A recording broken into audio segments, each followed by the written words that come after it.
Hi, I'm John Gaynor. I was a missionary in Ukraine with my wife and my 4 children for 11 years. I want to tell you a little bit about our life in Ukraine and what that was like. I also want to talk about the conflict that is going on in Ukraine right now and the ramifications for the world. And lastly, I would like to talk about how Christians should respond to this conflict. We were church planters in Ukraine. Now, even from the time that we left the United States, we really didn't have a lot of clue to what that would look like because it looks different in different areas of the world. But for us in Ukraine, it meant building relationships, doing evangelism, and creating small groups that would later become a church. We worked on 2 different church plants. Our first church plant was a great opportunity for us to learn what it was like to be Ukrainians, to try to understand the culture, and to learn to speak the language better. Our second church plant, Compass, was a church plant that implemented all those ideas that we learned at the first church plant. Different countries require different types of evangelism based on the culture where you're located. So we took many cues for how to reach the Ukrainian people from the Ukrainian people themselves. One of the areas that we used for evangelism was English evangelism.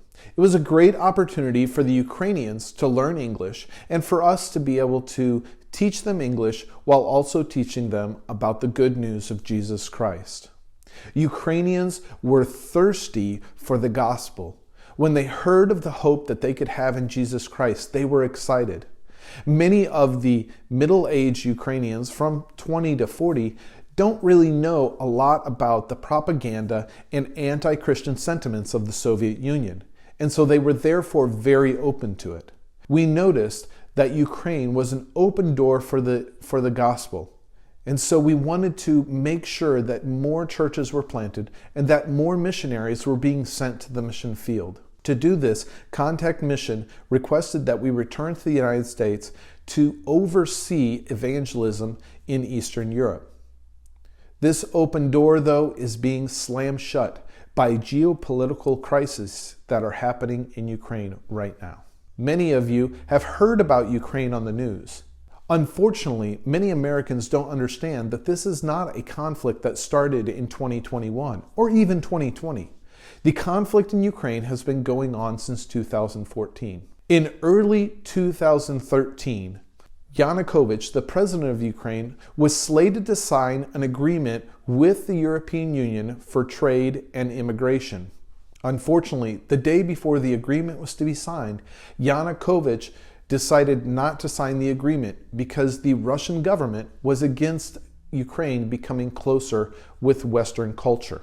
This led to massive protests throughout the winter of 2013 and early 2014. Hundreds of protesters were killed there at Maidan in the capital of Kyiv. Following this, the violence grew, and soon after that, Yanukovych fled his post as president to Russia. This war continues to this day. Many Americans have forgotten about the conflict in Ukraine, but over 14,000 soldiers at least were killed in these eastern regions over this battle for Russia taking more of Ukraine's land. So therefore, you can understand that for the Ukrainians, the war is not something that started in 2021, but a continued progression of thuggery by the Russian government. And today we have learned that Russia has declared the regions of Donetsk and Lugansk to be an independent country from Ukraine, and has promised to their protection.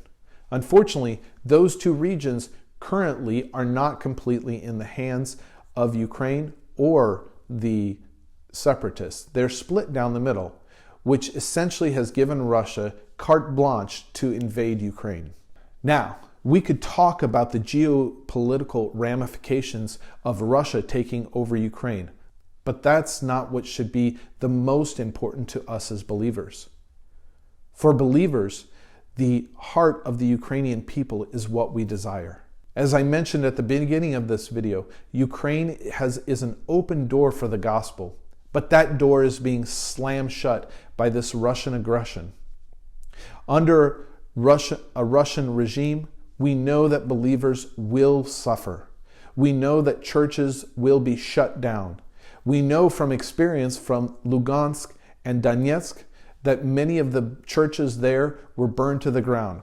We know that entire congregations were destroyed by the DNR, which is the name for the Donetsk People's Republic. In light of this situation, it would be completely normal to feel helpless. But we must realize that we are not helpless.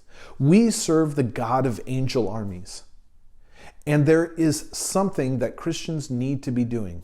First, we need to be praying for peace for Ukraine. We need to pray that Putin would draw back, that the Russian people would not stand for these open acts of aggression against the Ukrainian people.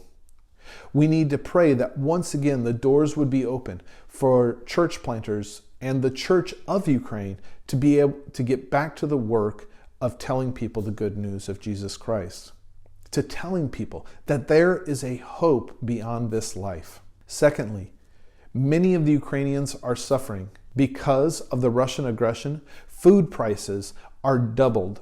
The cost for gas is more than doubled, and any other energy costs are almost unaffordable to the average Ukrainian. Many Ukrainians are having to choose between feeding their family and heating their homes. Americans, you can stand up and do something about this. If you go to KMUSA.org, you'll see a tab there where you can help the Ukrainians financially.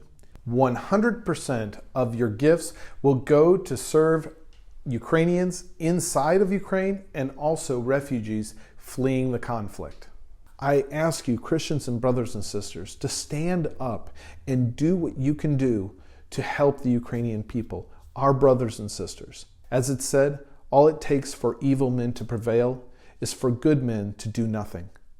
I beg you, do not be good men who do nothing.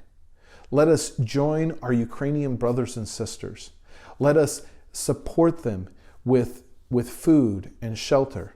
And let us continually bring them before the throne of our holy God. Thank you, and God bless.